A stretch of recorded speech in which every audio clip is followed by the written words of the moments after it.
दोस्तों, आज मैं आप लोगों को एक कहानी सुनाता हूँ।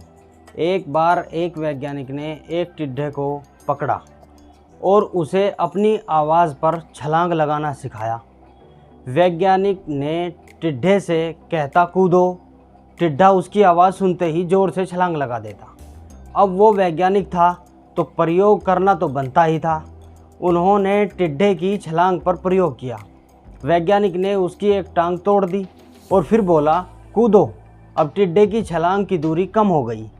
वैज्ञानिक ने उसकी दूसरी टांग तोड़ दी और फिर बोला कूदो। टिड्डे की छलांग और कम हो गई। अब तोड़ी गई उसकी तीसरी टांग, फिर छलांग की दूरी और कम हो गई। एक एक करके बेचारे टिड्डे की सारी टांगें तोड़ दी गई। अब आखिरी टांग टूटने पर जब उससे कहा गया कूदो तो वह हिल भी नहीं पाया। अब वैज्ञानिक ने अपना निष्कर्ष अपनी डायरी में लिखा। जानते हो उसने क्या लिखा? अब टिड्डे की एक टांग तोड़ी गई तो वह थोड़ा बहरा हो गया। जब उसकी दूसरी टांग तोड़ी गई तो वो और बहरा हो गया। हर टांग टूटने के साथ वो और बहरा होता गया और सारी टांग टूटने के बाद वो बिल्कुल बहरा हो गया। अब ज़ोर ज़ोर से चिल्लाने का भी उस पर कोई असर नहीं हुआ। वो तो अपनी जगह से हिल तक नहीं, छलांग लगाना तो दूर की बात थी।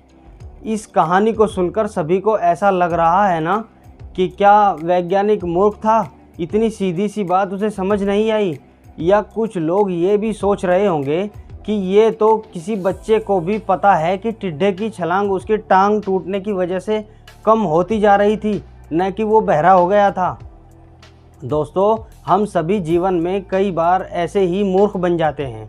कई बार जीवन में दो घटनाएं एक साथ ऐसे घटती हैं कि उनका एक दूसरे से कोई संबंध नहीं होता, लेकिन फिर भी हमें ऐसा लगता है कि इनका आपस में बहुत गहरा संबंध है। कभी कभी दिखता कुछ और है लेकिन समझ कुछ और आता है और वास्तव में होता कुछ और है। इसलिए अगर पछताना नहीं है तो जीवन में जल्दबाजी में कोई निर्णय ना लें। हमेशा सूझबूझ का इस्तेमाल करें, सावधानी बरतें, नतीजे सोच विचार कर ही निकालें। दोस्तों, अगर आपके साथ भी ऐसा हुआ है तो वीडियो को शेयर कीजिए और वीडियो देखने के लिए आपका बहुत बहुत शुक्रिया।